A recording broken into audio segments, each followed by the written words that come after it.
This season of Area Code Batavia is brought to you by Christine Clemens, a real estate broker with App Properties, Christie's International Real Estate. One of Chicagoland's most trusted brokers, helping you buy, sell, and invest in real estate. For more information and to see how much your home is worth, text HOME to 630-797-8421 or go to christineclemens.com or click the link in the show notes. This episode of Area Code Batavia is brought to you by Bulldog Plumbing Incorporated. For more information or to schedule an appointment, visit their website in the show notes or give them a call at 630-313-9109. There's been this strong women in leadership in our community, and they are all strong women who connect to each other. And then I believe they connect in their own networks, which then attracts other like-minded, strong, independent women. Yeah. I think a lot of those have that creative spirit and then have created businesses here. Yeah. And I know you've talked to other people on the podcast and you hear, the support from the other business owners. Yeah. A lot of those are women supporting each other.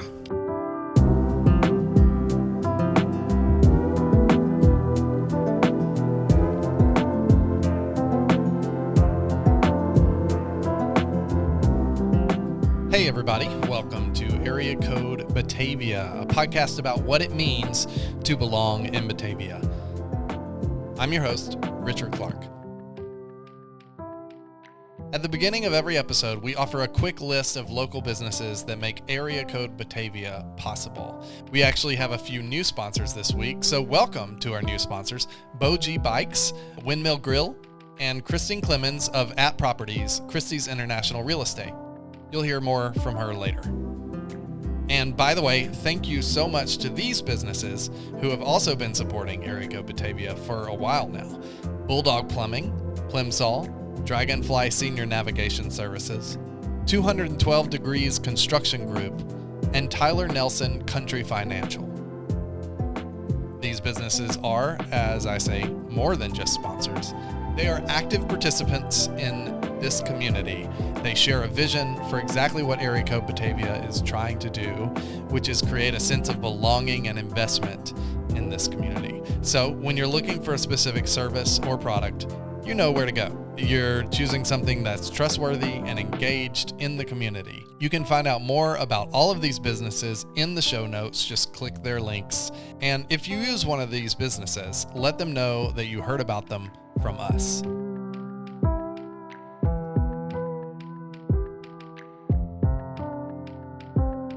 If you ever go shopping at the local grocery store, Berkeley's, you've probably noticed that one storefront in the same strip mall. It's the colorful one that tends to radiate good vibes when you walk by. It's kind of hard to miss, actually. We're in Start Something Studio.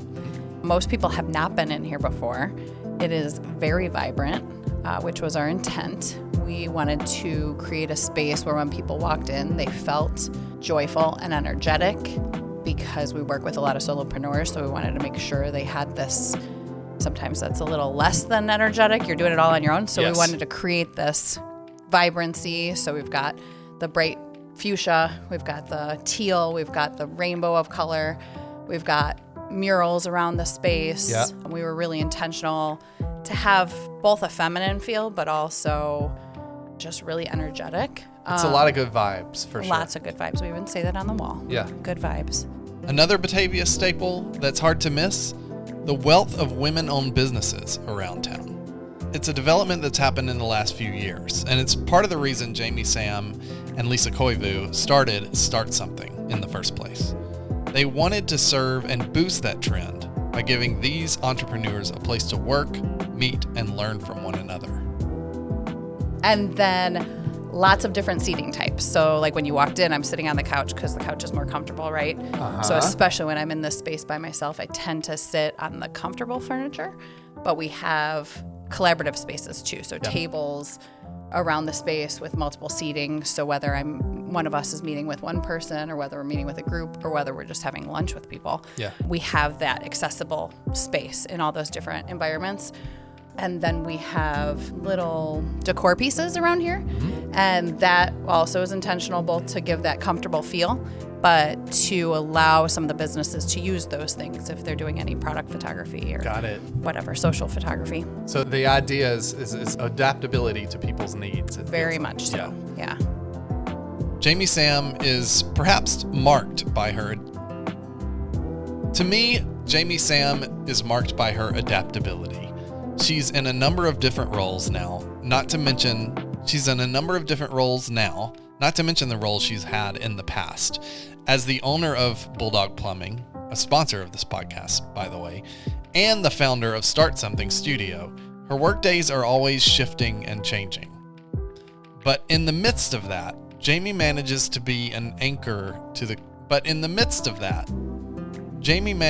also be an anchor in the community. If you mention her name to pretty much any business owner or community leader, you'll receive looks. You'll receive looks of recognition, and from many, you'll hear a deep appreciation for how she's helped them get some project, idea, or business off the ground. I wanted to talk to Jamie to find out how she balances her own thing with supporting her community, but I also wanted to find out what it was about Batavia that creates the foundation to make that kind of impact in the first place. Myself and Lisa are both female business owners, women business owners, and we saw that just women in general, when an issue arises, they tend to run to their friends. They tend to want to be around people. They want to have a conversation. Yeah.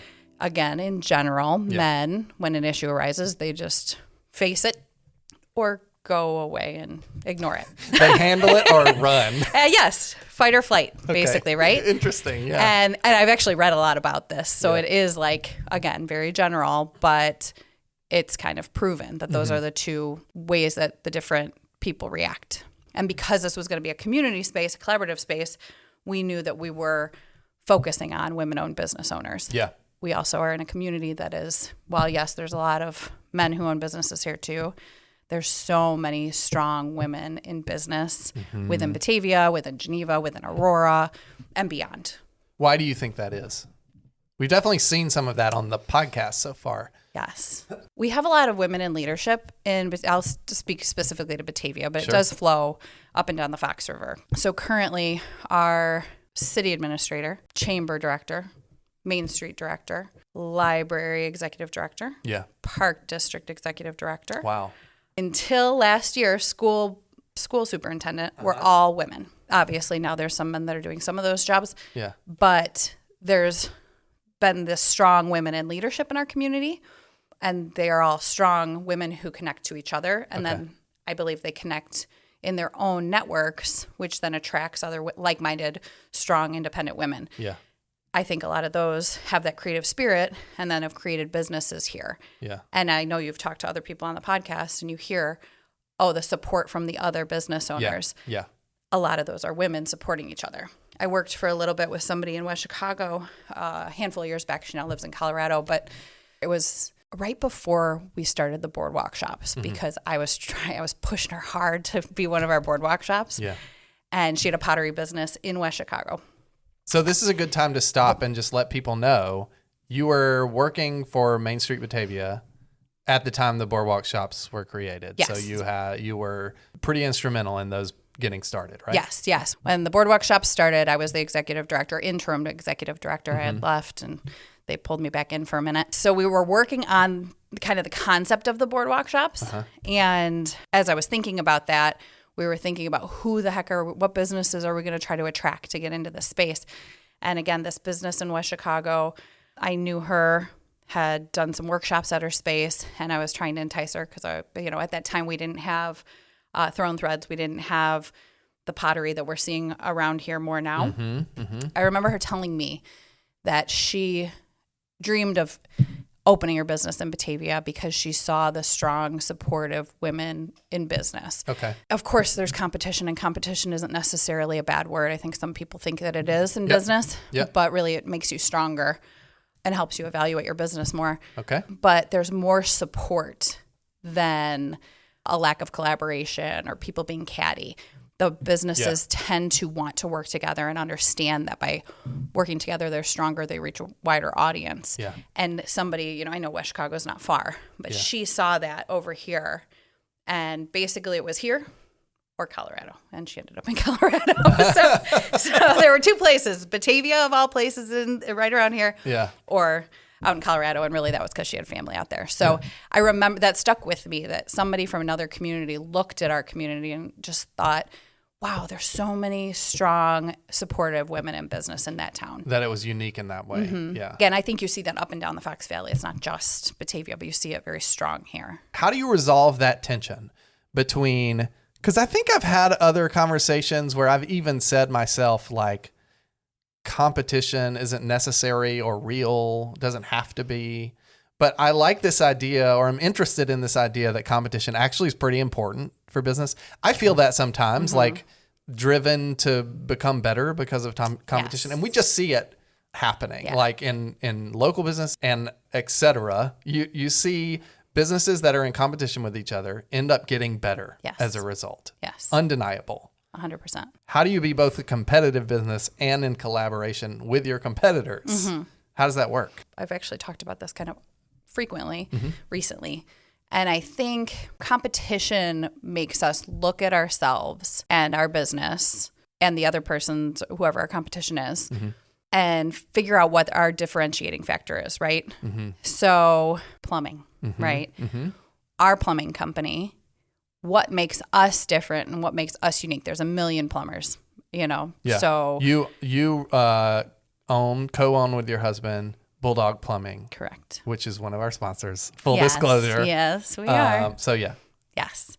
So I'm using that as an example just because it's a business type that everyone knows, and there's no denying that there's going to be multiple plumbers in the area. Yeah, there's a large need. Right. Yeah. So when you have other businesses that do similar things that you do, that's your competition, but it gives you that opportunity to say, okay, what makes me stand out? Why would somebody call me versus these other guys? What are they doing that I'm not doing that maybe I should consider? Not copycatting them. Yeah. And maybe they're doing that piece so successfully, we should get in this other lane and really focus over here. That part of competition is really important for businesses, retail businesses, right? You've got multiple, let's say, clothing boutiques. They're selling more high end. I'm selling more everyday wear. Yeah. Okay, I'll stay in that lane. My audience, there'll be some crossover, but there's a lot of differences. Yep. Then you go to the collaboration piece and you go, well, how can we collaborate, right? So if I'm more high-end retail and she's more everyday retail, those are two different audiences. If we come together as collaborators, we now reach a broader audience. Yeah. We now hit different people. We now can do more and learn more than we could do all by ourselves. Yeah. One of the reasons I started talking to business owners is I think it's a great example of how to lean in, become a proactive part of your community.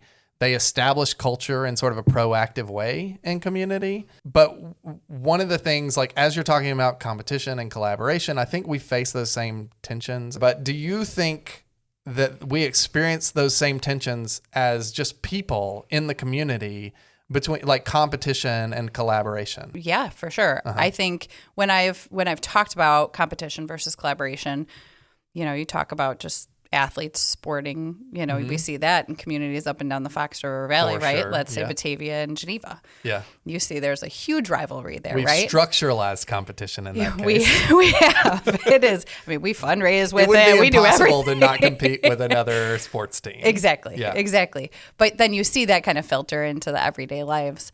So as people in the community competition, sure. I think there's more collaboration as just there's more neighbors like in the community. Incentives to compete, I think. Yeah. But personally, what I feel is a feeling of like taking care of me and my own and a zero-sum game kind of thinking, right? Sure. And I think like it's interesting to talk about the way those two relate and can coexist. And the idea of differentiating factors, I think, is really important. The idea that the pool is really big, that we need a lot of people, and we need different types of people. Yes, totally. That resonates with me quite a bit. That's huge. That's what creates the strongest communities. Yeah. when I was with Main Street, and I still like kind of just obsess about downtown economic development and community economic development because I think it's what molds a strong community as a whole. They have this term called economic gardening. Okay. And it's kind of the concept behind the boardwalk shops. Not that we want to talk about that because that was another episode already. But the whole idea of growing your own and building from within, because you do have 27,000 people in this town, right? Yep.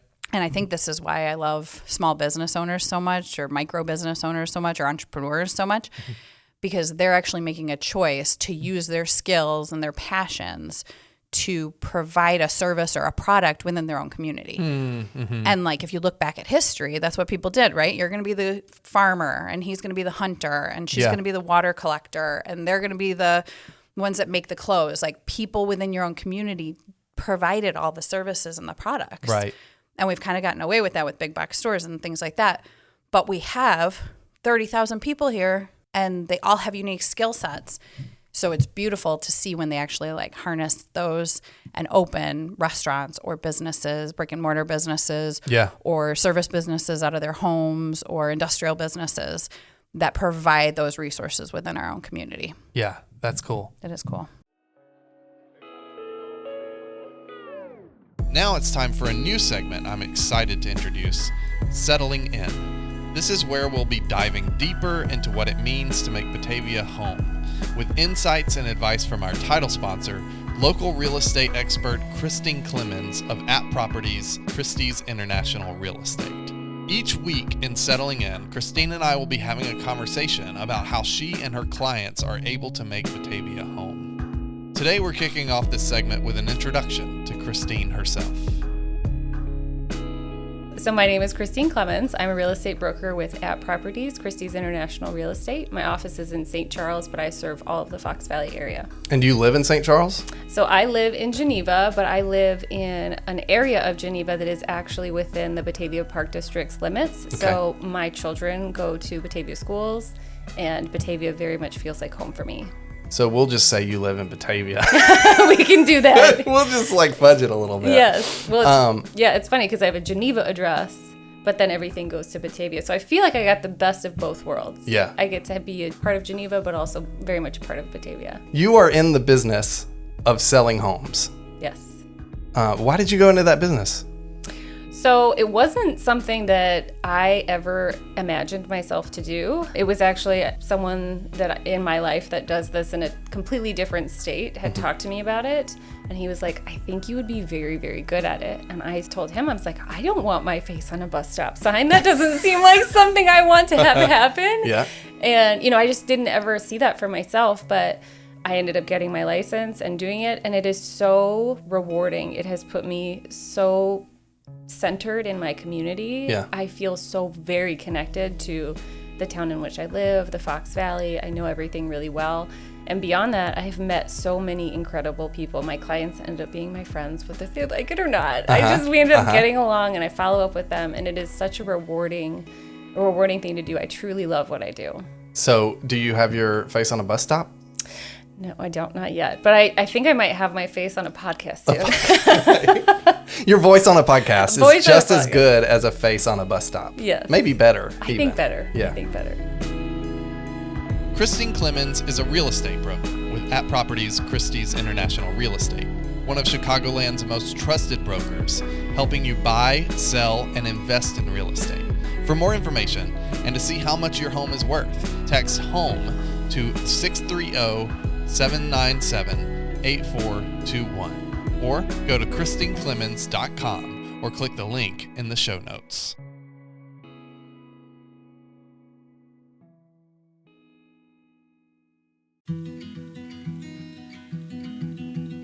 This episode of Area Code Batavia is brought to you by Bulldog Plumbing Incorporated, proudly serving Batavia and surrounding towns. Bulldog Plumbing isn't just a local family business, they're neighbors. You might have already seen their trucks all over town. They're a mainstay in Batavia, not just when it comes to serving their customers, but also through supporting the community itself. I'm not exactly a plumbing expert, so I had no idea what backflow testing was or why I needed it. So I looked into it, and it turns out it's kind of like putting up a do not enter sign so that nothing goes the wrong way and contaminates your water. Sounds pretty important to me. You can call Bulldog Plumbing if you need backflow testing or anything else like an energy-saving tankless water heater installed. If you have plumbing needs, visit bulldog-plumbing.com or call 630-313-9109.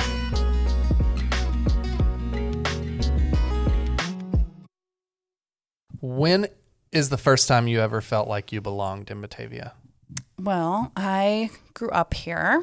So I lived in West Chicago actually until the summer before 5th grade. As a kid, I think you just belong wherever you're at. Yeah. You know, your elementary school, your small pod of friends, that's where you belong. I don't know that I ever had that like burning desire, like I got to get away, but you just do because you want to experience somewhere else. Yeah. But I lived in the city for years. And Oak Brook first, and then the city, or Oak Park, sorry. And then came back here. So we were going to buy a house on the south side of Chicago, and I was pregnant. And the whole situation fell through with the house, which was totally a God thing because I think at the time we were like, yeah, we could raise a kid in the city. It'll be great. Yeah. And then when that fell through, we moved in with my parents back here. What was the feeling you had when that fell through? Was it relief or were you still frustrated at the time? I think at first I was frustrated because I was at UIC when I was in the city, and I lived right off of Taylor and got super ingrained with the neighborhood. I had friends at school, but I hung out with a lot of the people from the neighborhood and from Bridgeport. Okay. So all of a sudden that became my place. Yeah. So looking at Canaryville and that area, I was like, this is up and coming. This is going to be really cool. We could build this cool life here. So at first I was pretty disappointed. But then when we moved back in with my parents, as we were house hunting out here, because we realized, well, we're going to have a baby. We want family around, people to help support us. Batavia made sense. My husband's not from here. Okay. He's not from far away. He's from Barrington. But Batavia was the answer. It wasn't Barrington. It wasn't where his parents now live in Chena. It wasn't some random town. Batavia was where we were going to move. So when we moved back here, found our house, the very first thing I started doing was volunteering. We moved in a month before I had Tucker. And I was like, I'm going to have a baby. I'm not going to work right away. So I was home, but volunteering is accessible when you don't have you can't have a regular schedule. So I got involved with, I think, Water Street Studios first, maybe. Okay. Yeah. I'm not sure where I started volunteering first, but it kind of just became a thing where there was an opportunity. I got engaged. So I think that was probably when I really started to feel like I belonged back in Batavia. Was when we moved back here and I decided to get engaged because I had the time to do that and I wanted to get involved in the community. And specifically for you, it was volunteering that sort of flipped that switch for you. I think so, because at that time, when we first moved into our house, there weren't a lot of little kids on the street. It was a lot of older individuals who had lived in the houses for a long time. That started to change pretty quickly after we moved in. But so while we got to know our neighbors, because it's an older neighborhood, so you see everybody all the time, lots of front porches kind of situation. It wasn't like the people that are going to be your friends and you're going to have your kids hang out with and stuff like that yet. Right. So I first felt re-engaged in community by volunteering for sure. Did you ever have a period? So that was when you were pregnant with your first child? Yeah. So right after I had him, because we bought the house in October. Tucker was born in November. So got it. Did you ever have a period where you sort of had to back away from volunteering? No. Man. No, I think when my sister passed away, I did. Okay. So regular everyday life stuff, nothing really caused that. I guess when I worked for Main Street, I pulled back a little bit on volunteering, or it shifted where I volunteered. Yeah. Yeah. Do you mind if I ask about when your sister passed away? No, you can totally ask. So the question I have there was how long was that period where that happened, and just out of pure grief, I assume you had to. Yeah. So Becca passed away. It's been 10 years now. And I specifically remember, so Cocktails in the Park is one. It's a big event.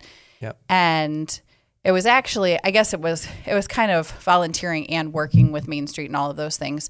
But when she passed, yes, grief, feeling overwhelmed. Because the interesting thing to me is you're a person who doesn't really stop. Mm-mm. I know that from knowing you. I also know that just from what you're saying right now. I think people can tell. Yeah. A lot of people, when they experience this kind of grief, want to pour themselves into work or doing stuff to distract or cope or deal with it in some way. But you didn't do that. I don't think so. I think I felt like, well, I had really good people around me who some of them didn't give me a choice. That's lovely. I can why I was going to say Cocktails in the Park is because I can specifically remember two people who I'm friends with who also came alongside and were good volunteers for Main Street.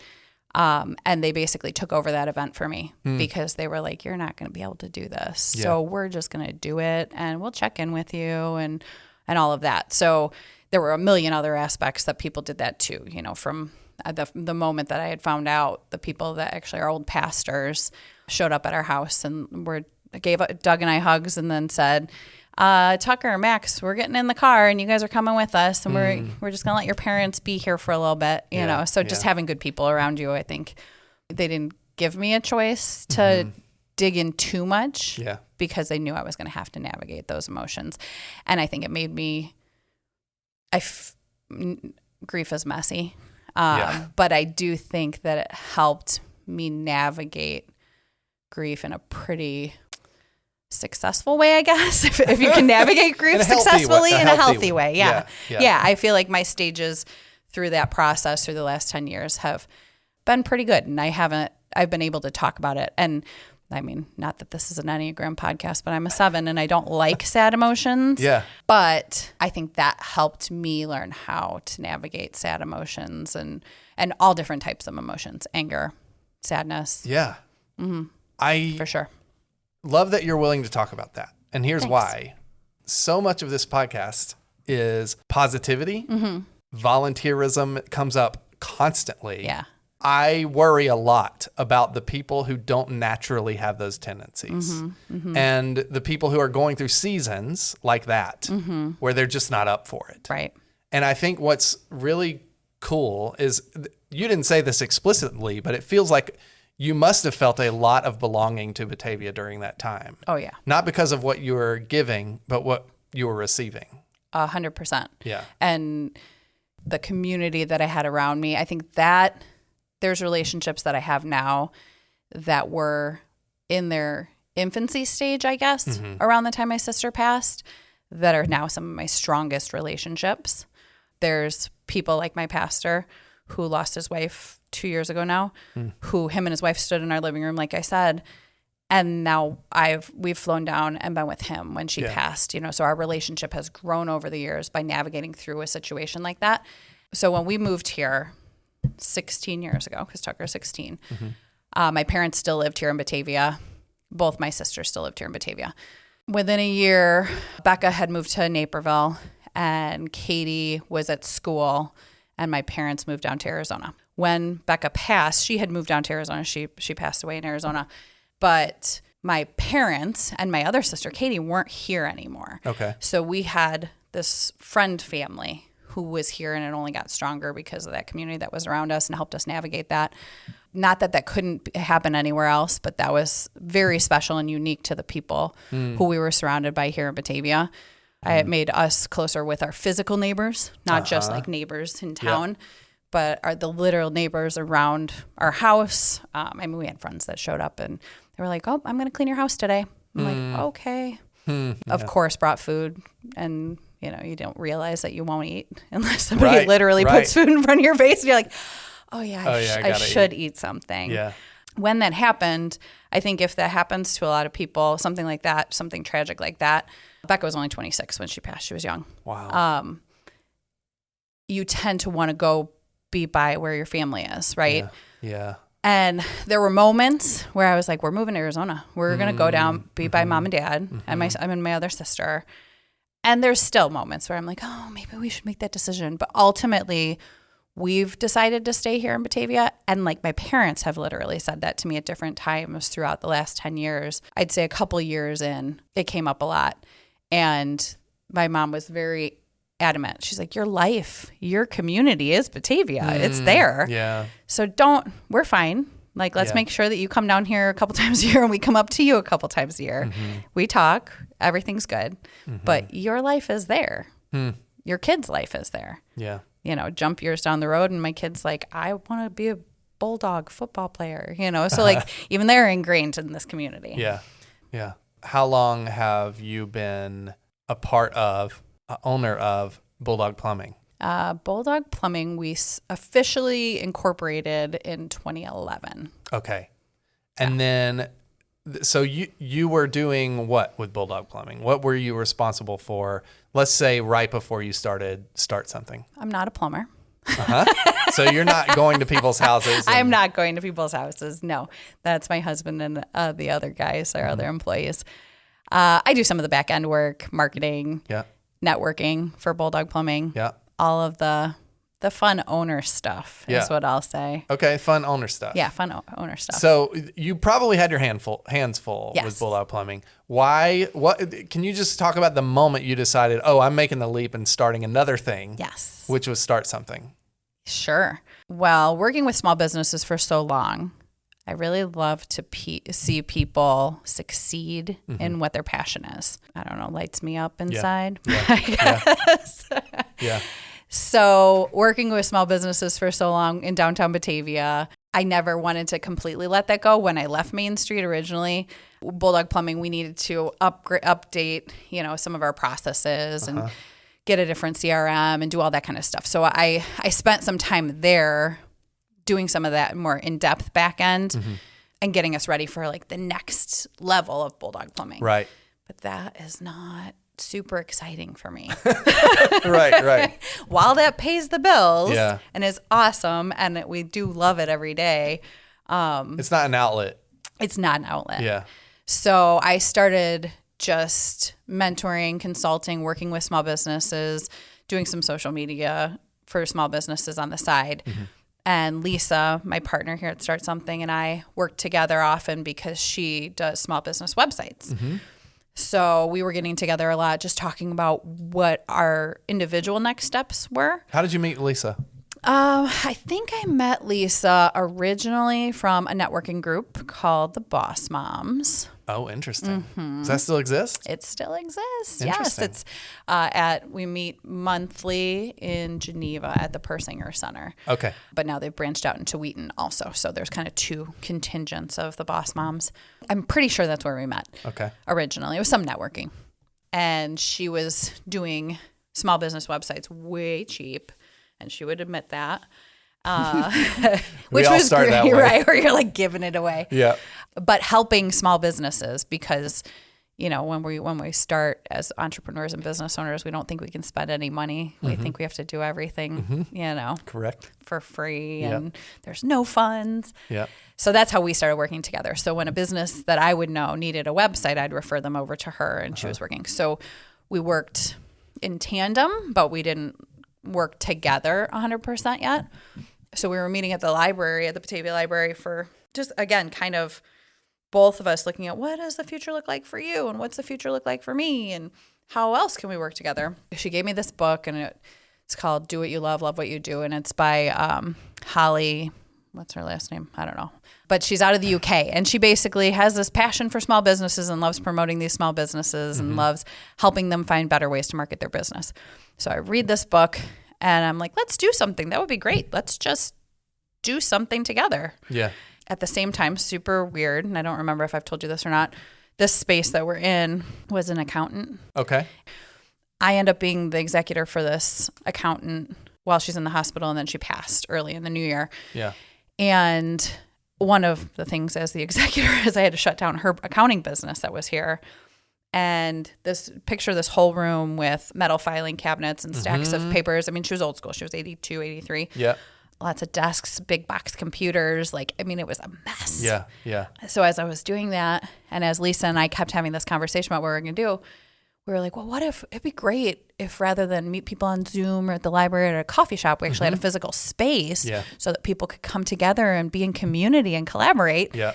And I knew what the rent was here. So I said, I actually might have a good space that has good parking and is in downtown Batavia, even though it's not right in the downtown. Yeah. But it's within the downtown district. So it's easily accessible to business owners. It's easily accessible to community. And our idea wasn't just to focus on Batavia. With our membership and with the businesses we work with businesses throughout the Fox Valley area and even some out of state. But it's mostly right here in the Fox Valley area. But Batavia seemed like a centralized hub. So anyway, once I got the space cleaned up, I talked to the landlord and we decided to just go out on a limb and rent the space for 3 years and see what we can make. It started as something you just wanted to do something with your friend. Yeah.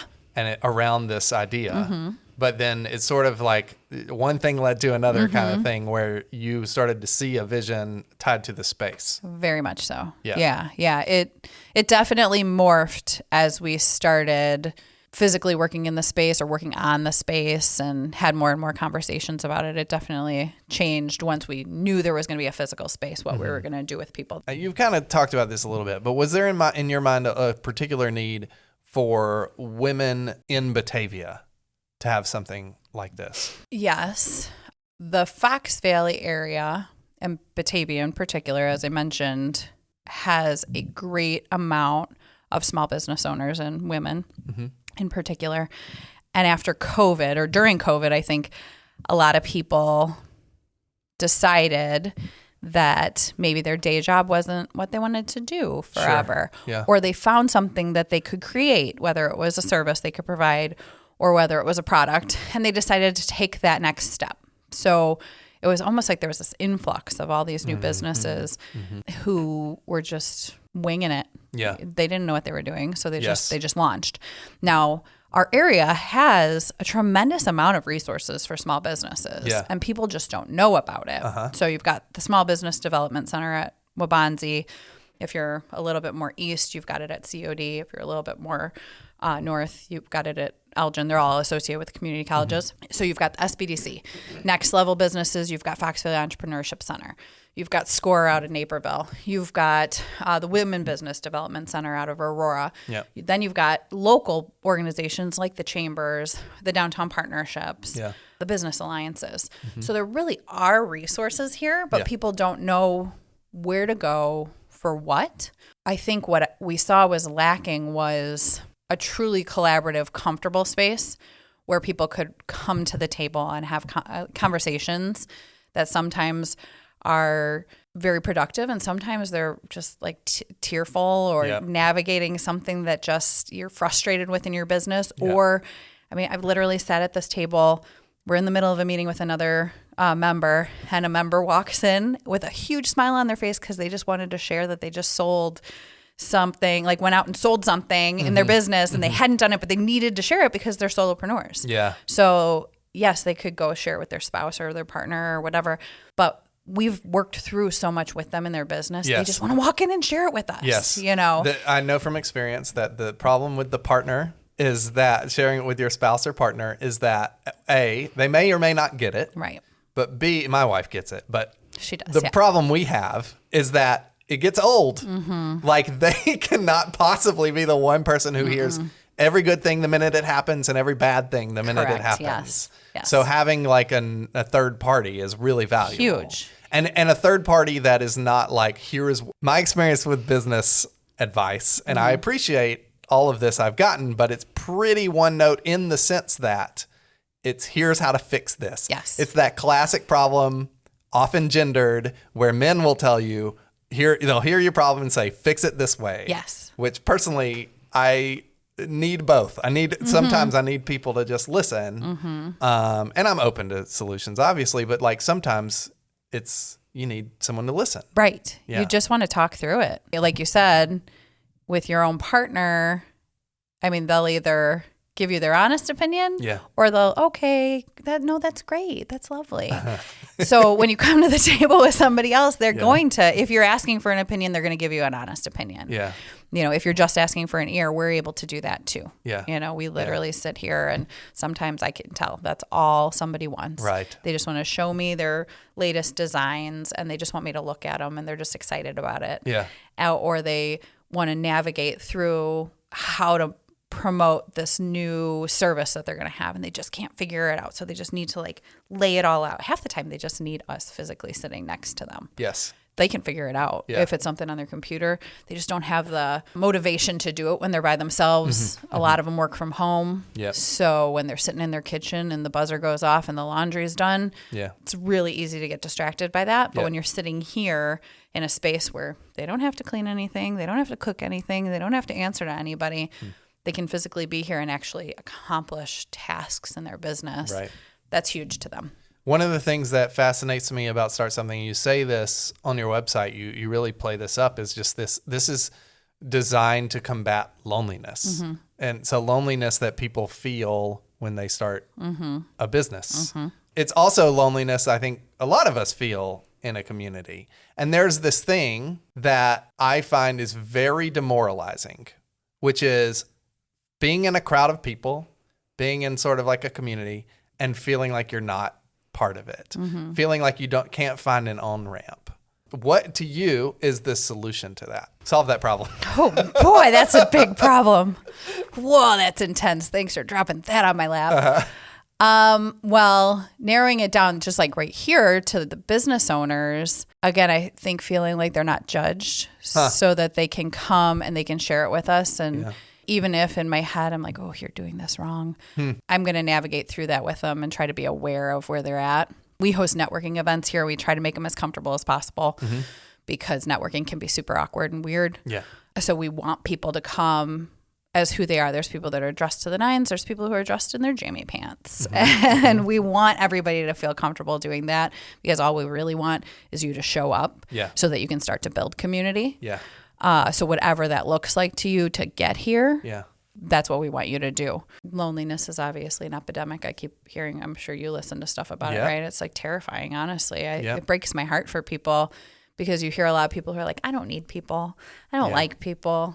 I don't like to be around people. It is easier than ever to not talk to people in your community, to not talk to actual people. Right. And just be in your own space. But just talking to people on the internet or in other ways, it's not true human connection. There's not that energy share. Yes. So I think really engaging in community to finding whatever you're passionate about, one thing you're passionate about. So I know you said volunteering gets mentioned a lot and I've talked about it, but if there's a cause that you're passionate about, Batavia in particular has every resource available to engage, whether it's art that you're interested in, whether it's feeding people that you're interested in, clothing people, supporting families, children, the schools, cleaning up the Fox River and the environment. Yeah. There's literally an opportunity to volunteer and engage no matter what your interests are. Yeah. The thing I'm learning personally is it takes a little, if it doesn't come naturally, I think for people like you, it probably comes somewhat naturally. Yeah. Some people, it might take work. It might take effort. Yes. And that's a frustrating thing I'm learning, yes. Over time. I mean, Yeah, and it's not necessarily going to be comfortable. Even the sturdy, so I'll just say this so that people who are also feeling it feel seen. Sometimes I go into a place like Sturdy Shelter, which is great, most welcoming place ever, which only makes it worse when I go in and I just feel like nothing comes of it. Oh. Being the energy share, the flip side of that is alone in a crowd. That's the flip side of it, right? I get that. And it has everything to do with, I've talked to Jennifer about it, my wife. It has everything to do with the mental. Yeah, it's in your head. It's all in my head. Yeah. But it's there. Yeah. It's very real. It's a very real feeling. Yeah. But it does take the reality is if I just got out of my head, out of myself and started looking at other people and asking them questions or whatever, that's the way past it. The point I'm making is twofold. It's not easy. And it takes effort. It does. But it can be done with some proactivity. It can, but it also shouldn't, all that you said was totally right. and we're only in charge of ourselves. Yeah. So we can only make ourselves take action. Yeah. But then as myself, I need to also be cognizant and go, I see that person there Yeah. who looks uncomfortable Yeah. or looks not included. And I need to step out and Yes. step in and invite them in. You mentioned, this space is meant to be adaptable, which is really interesting to me as a concept, because I think adaptability relates to what you just said. It's this idea like there's so much going on and so many people have an idea of what they're trying to do, but other people need to be brought into that. Mm-hmm. And that doesn't just happen. It requires making them feel included. And that requires adaptability. That requires there actually isn't a space for everyone, but we can create spaces Yes. for everyone. Yes. You know what I mean? It's 100% about being intentional with everything we do. Yeah. I think people just need to be more intentional. You need to be intentional when you walk into a space and see who's there and see who needs to be talked to, needs to be invited to the table. You need to think about people you know and what their interests are when you're going to go to an event and who you send an invitation to. It's about being intentionally inviting people. Yeah. I'm somebody who just invites myself. But a lot of people don't do that, right? Yeah. A lot of people need that invitation. Something to work towards, but it's really hard. Yeah. It is hard. Yeah. I think I don't even see it anymore. I'm just like, hey, It's a practice. Yeah. I think you might be doing this. Can I come? Yeah, or I yeah. just show up. Was there ever a time when you questioned everything? Oh, I think the only time that I question it, and I think Lisa would probably say the same thing, is when, like right now, the reason she's not here is because she's on vacation with her family. Okay. So we're there Monday through Thursday, 9 to 2. Some days I go, why? Why did I want to lock myself to a space in a regular schedule again? Yeah. That's when I question things. I don't think, as far as the concept of the business and what we're trying to do in the small business community, I don't think I've ever questioned it, because people keep, even when it gets a little bit slower, like right now it's May, it's the end of the school year. Yeah. So it's just chaos, I feel like. Schedules. So it slows down as far as the amount of appointments and new people, new business owners that we're seeing on a regular basis, as opposed to a couple of January is super busy. So for maybe there's a fleeting second, I'm like, oh gosh, I don't know. Did we already hit all the businesses that we're ever going to hit? And are people not opening new businesses, or are business owners just fine and they don't need our services anymore? Right. A fleeting second, I can feel that. But then more people show up, and I have conversations with people all the time who right away say, what you guys are doing there is amazing and it's so needed. And I'm going to send so-and-so to you because I know that they need help and they're doing it on their own, and they shouldn't, again, it's solopreneurs is a lot of who we work with. Yep. But you can't do it alone. You can't start a business.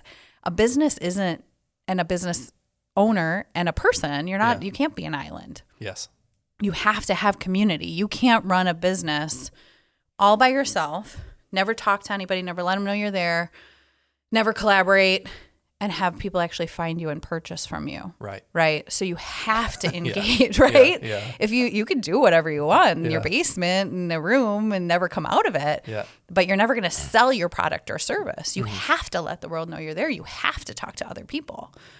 So I know that what we're doing is necessary and helpful. There's almost like a moral or philosophical component to this too that I struggle with, and I'm sure you struggle with. And it's this question of like the tension between what value you're providing. That alone can be a real confidence question. But then there's also this question of accessibility and inclusion. And you want to be available. You really want to do this for everyone. Right. How do you cope with that tension?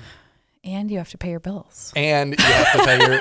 There is that. It's kind of three-pronged. That's right. Yeah, that's the triangle of tension. It really is. So I think like when we're talking to clients about it, we talk a lot about them valuing their time. But it's like anything else. If you put it out there and nobody buys it at that price.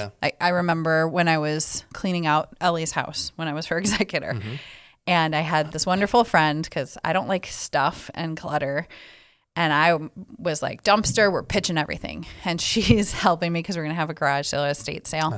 And she's helping me go through a bunch of the stuff. And she's like, well, this is valuable. We could sell this and this we can sell. And I kept saying to her, I go, we can only sell it if the audience is there and they want to pay for it. And it's kind of the same. I mean, it is 100% the same thing with business, right? Yeah. Looking at your competition, again, another value of competition is looking at your competition and their pricing. So you have something to kind of go off of that's similar to what you're providing your service or product. And then trying to find the right audience who's willing to pay that for your service or product. Yeah. Which again, is easier said than done. But I think a lot of it is start a little bit lower, make sure you're covering your costs, make sure you're valuing some of your time, start a little bit lower. And as you see the demand increase, you can start to increase your cost to what it really needs to be. Mm-hmm. I'm realizing now, like, it's really a question of how do I contribute without overextending yourself? And I'm saying it that way because I think that's relatable to a lot of people, whether or not they own a business. Is like when you're trying to get involved and help people, volunteer, those sorts of things, those are the things you're balancing. Is like, how do I contribute value without not contributing too much value, but how do I contribute value without overextending myself? Yeah, it's give and take, right? And you can't really make that decision on your own. You need outside perspective. Yeah, why you have community around you. Yeah, I think it's give and take. When you volunteer, when you're engaging in something, you're getting something in return, right? When you volunteer, you might be doing it because you love, you might volunteer at an animal shelter because you love dogs. Yeah. But you walk away. I mean, it's proven that like health benefits of it, mental health benefits, physical health benefits, the like happy heart, all of that benefits you. Yeah. So there's that give and take there. But yeah, you can burn out. You can give too much. Yeah. Yeah. And I think how you combat that, you have to be super self-aware and have other people around you who are also aware of you at your best and you at your worst and see when you've given too much. I've thought of myself as a self-aware person, but I've learned that doesn't so much apply when I'm isolated. Yeah. Like self-awareness, I feel like is almost a misnomer. Yeah. Because it requires outside perspective, I think. For sure. And process it. Like people have got to subtly tell you the truth about yourself for you to process that and realize what it really means. Yeah. Be like, you're not at your best right now. Yeah. I don't like you right now. Yeah. Why are you acting like this? Yeah. To you, what does it mean to belong in Batavia? Batavia is a community, and I've kind of touched on this a bit, where everybody can find an outlet and a purpose and a way to get involved because the people in this town are really open to different things. While it's kind of traditional community, at the same time, it's also a little funky.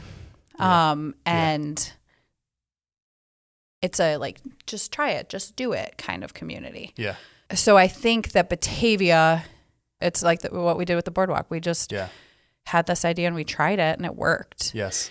And people showed up. Yeah. When they built the Riverwalk, they decided to do this volunteer build of this Riverwalk and people showed up. Yeah. I saw a huge group of people on, was it Saturday or sometime this weekend? And I was driving down 31 and I was headed to New Moon Vegan. And all of a sudden I see all these people in front of the library and the mayor's leading them. And I think they were going on like a historical walk or something like that. I'm just guessing. Yeah. Because then a second later, the trolley drove by. Yeah. If you're not from Batavia, our town is very interesting with trolleys and like, I mean, everybody had like straw hats on because it was really sunny. Yeah. And I'm like, I wonder what's going on. I immediately, once I like pulled over, because I got to New Moon Beacon and I'm trying to find out what the heck this was. Right. I'm like, who's this? Because people are waving at me as I'm like, I have Bulldog Plumbing all over my car, so it's easy for people to spot me. Yeah. But again, there's something for everyone here. Yeah. So when you're able to get out of your own head or somebody is able to invite you to the table, there's an opportunity for anybody to belong in Batavia and engage in Batavia. You use the word openness, and that stuck out to me because I think that is an important ingredient for getting involved, creating something, starting something. And for the longest time, I've been doing this podcast, making guesses about what Batavia is like, using my intuition, blah, blah, blah. And just recently, we put out a survey of our listeners, and we got a few older people Okay. who filled out the survey. Most of them live in a senior living community. And a few of them actually put, like, in the anything else you want to say thing, that they have enjoyed learning about this new, younger group of, and, I'm trying to make it diverse in terms of age groups too that I talk to, but they're enjoying learning about the younger group and they're encouraged by it. And one person even said, it's changed my mind and my attitude towards that demographic of people. I love that. And like that really struck me. I was like, oh, we have a community that is open to what new is happening, to what is happening that is different and new. Yes. And that is a great way to facilitate these things. You know? Yeah. I love that. I love that you heard from that demographic because we have so many senior living communities here in Batavia. And because of and I think some of your past interviewees have mentioned, the generational aspect of Batavia, and a lot of people have lived here for a long time. So we have a large demographic of that. And I think that's the other thing, like Batavia, there's something for everybody at different age demographics too. Yeah. And as different populations kind of saturate the environment here, you see more pop up for those demographics and ways for that overlap to engage.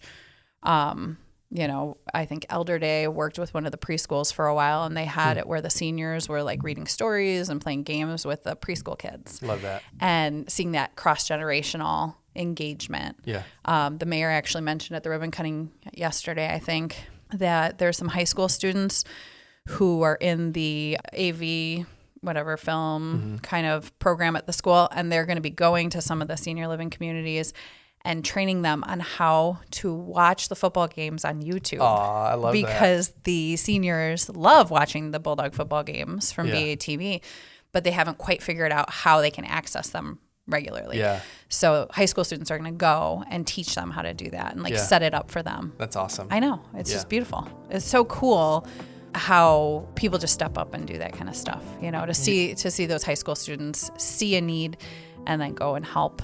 It doesn't get more direct than that. People who want to do a thing, and then people who are receptive to that thing, including YouTube and getting online and all of that. A new thing that people are like seeing the possibilities of that new thing and willing to implement it. Yeah, it's awesome to see.